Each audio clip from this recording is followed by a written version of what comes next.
Technics Private Limited. And Avcon Technics Private Limited is India's leading floor solutions company with ISO 9001-2015 in design and commissioning of special concrete floors and manufacturing of dry mix construction chemicals. So today, Shri Ajay Singam is going to present on the flooring specifications to meet demands of modern rail infrastructure. Let's put our hands together to welcome him. Good afternoon. My name is Ajay Singam, and I'll be talking on a subject which you might be feeling, what is this subject doing on this platform? For yesterday till now, we have been talking about everything which is engineering associated with the main infrastructure. So what is this subject doing on this platform? So, as you can see, you cannot leave the floor. Wherever you go, it will be there with you. Like railways is a backbone of the growth story of India. So it provides you with the infrastructure of logistics and for the growth of the country. Flooring is also the infrastructure part of the railways, which is not very identified as a subject in the whole growth story.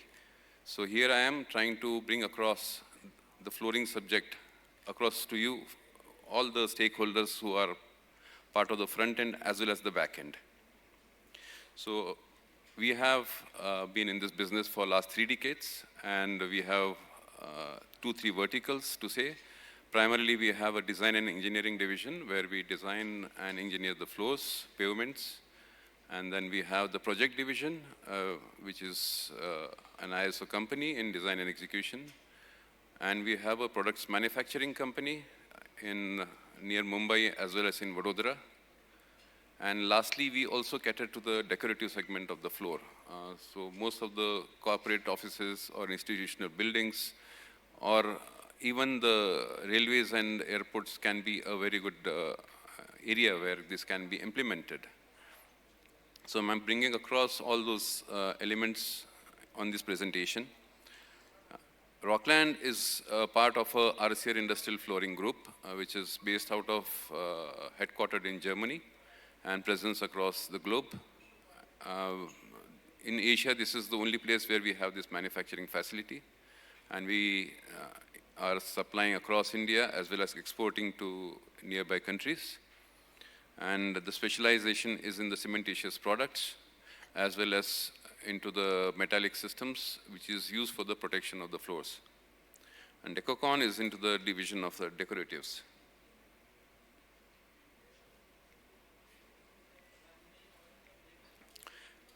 What do you see in this picture?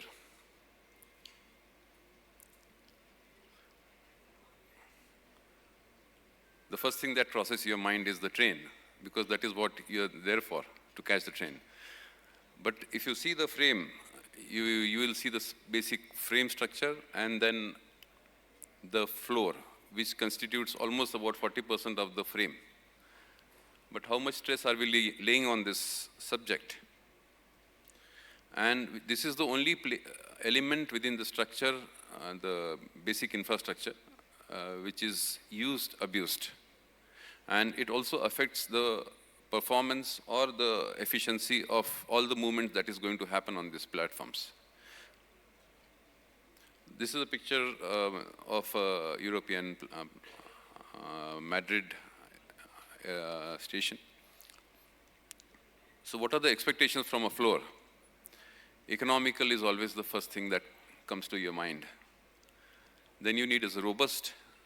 It should be able to take the impending loads on it, and it should have a minimum maintenance. Aesthetics is, of course, a part which is not very well understood, but is progressively getting into the scheme of things. Sustainable is something that we have been talking, that railways is going for, 2030 for almost like a net zero kind of targets. So are we looking at it comprehensively? There can be systems where you can save on the carbon footprint. So this is robust, where you have all kinds of loads with heavy loads, Such loads also come on the floor. Even the crawler wheel comes on the floor without the damages. Aesthetics. This is Bajaj Auto. They done away with the resin floor and moved to the aesthetic cementitious floor. This is cementitious. Sustainable. What do you mean by sustainable? We just talk about sustainable. What is sustainable? It should be functional, it should be efficient, durable, I mean, in terms of life cycle cost, because the cost is, I mean, the carbon footprint is not just on the capex, but also on the life cycle. Affordability, and you should be responsible. Like stones, when you talk about floor, the only thing that comes to mind is maybe the stone floorings. But what are we doing when we are talking about stone? Nobody actually visualizes this picture. This is what we are actually doing when we talk about stones. And when we talk about tiles, it's the power consumption, which very few people would know. It's very, very high. Power consumption is again carbon footprint. So what we must be doing? And what are the elements which are actually taking care your carbon? If you look at it, cement, like 1 ton of carbon per ton of cement processing. Steel, 2 tons. Resin, 5 tons. This is the extent of what we are contributing through these systems. So are we designing that comprehensively is what we are going to talk about. In a building infrastructure, if you see, the maximum embodied carbon is coming from the flooring because it's the largest footprint in a building. But are we doing enough? So what are the floors, what we can talk about? One is the floor which is resting on the ground, also called the grade slabs. And another is a floor which is like you would be on this, which is a structural slab. And on it, you will have a certain kind of floor coverings or floor screeds. Now, this is a standard practice of doing it. And what are the recommendations that we are offering in this whole scheme of things? Is optimizing on the section, it's optimizing on the manpower utilization, or the number of processes that you do to be able to complete this activity. So in terms of timeline, in terms of manpower, in terms of loads, even the dead loads, there is an overall reduction in it. In this also, like concourses, platforms, whether it is a railway station, metro, all the process. Now there are many systems wherein you have a concrete and then you will be putting across stone floors or tiles. But what we fail to take cognizance about is the skid properties, is the number of joints. What are we looking at? If you go into an industrial floor, it's an evolved industry. The flooring is a very evolved industry in industrial space, in the private industry. So we moved from jointed floors, where you have a joints at every 4 meter to maybe 25 meter. Now we are doing a solar project, solar panel project, and in a 1 lakh square meter of a single building, we have 70,000 square meter of a floor without any joint. This is specifically for the robotics or where you have the shuttle movements. So they don't want joints. So this is the kind of evolvement that is happening across the space. And that is exactly what we are trying to look at. So if you look at the systems, the overall reduction in cement is about 12 to 15% if you look at our proposed system. And a reduction in carbon footprint by almost 35%. These are the systems which are used for the protection of joint, where you have a joint and you are moving across the joint. It tends to knock off the edges while the movement of trolleys or luggage trolleys or any other trolleys. And it also tends to damage the material handling systems or even your bags, trolley bags. So whether we should be having all this kind of protection to take care of all the assets. Then the other element that is there is the top surface. The top surface is something that needs to take wear and tear. So are we just going to put something without any aesthetics? No. So we have systems wherein you have aesthetics as well as the wear classification. So wear classification is described very efficiently in BS 8204 and also in ASTM. So it's about an element which you are putting across on a wearing table. And if your wearing is 0 to 50 micron, then there is a class, then 50 to 100 microns, 100 to 200 microns. Depending on the usage and the type of traffic, you would recommend a system. Then you would recommend the dosage based on the wear life. You want this structure to last for 40 years or 50 years.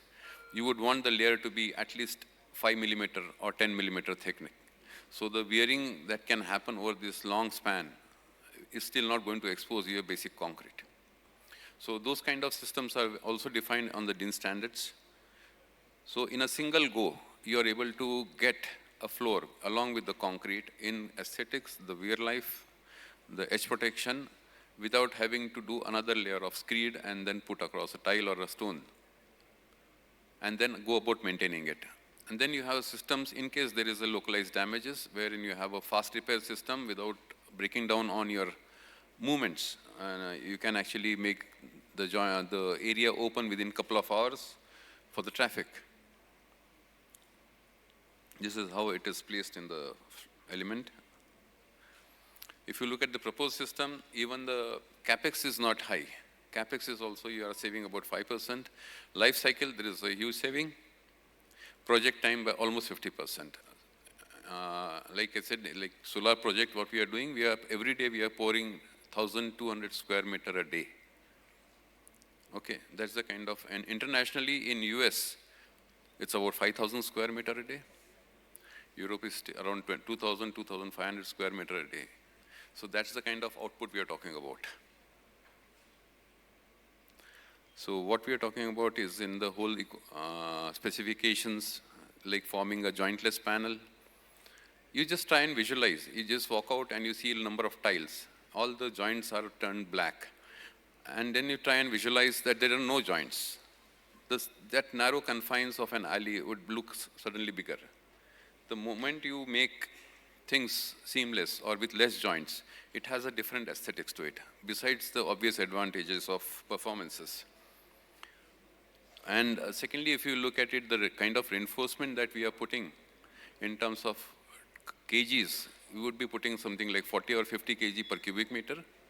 And you could do away with that kind of steel by incorporating something as steel fibers, 25 kg, 30 kg panels of 25 meter, 100 meters. Then further progress that's already taking place in private industry is post-tension grid slabs, which is a long way for this industry, but that's the way forward. And in the back-end services where you have coach manufacturing handling heavy loads, most of the times the usages are not properly defined, and the consultants go about specifying the standard specification. And then you end up with an asset with a lot of repairs and maintenance. And that's a huge cost. So what you should be doing is actually going across in a professional way, establishing the very loads that would be coming. Sometimes the loads are not high. Sometimes it is the bolt which is going to define your floor. You'll be putting a machine and your bolt depth is 150 mm. Your load may not require 150 mm. So there are many elements to it. These are the railway station platforms. If you can see, there is very little joints you can see. Very basic, high performance, improved lux levels, thinner sections, high gloss level, easy to maintain. A normal house, floor cleaning machine is going to do all your maintenance. These are the kind of abrasion class I was talking about. AR1, AR2, non-oxidizing, way forward, optimized design, life cycle parameters, aesthetics, sustainable products and systems, minimum maintenance. What we offer is the design and engineering services, like I stated in the onset, where we completely do the design practices, specifications, everything. product division, serviceability functions of new floors, repairs and refurbishments of old floors, and the complete solution, single point solutions. That is what we are offering. Thank you.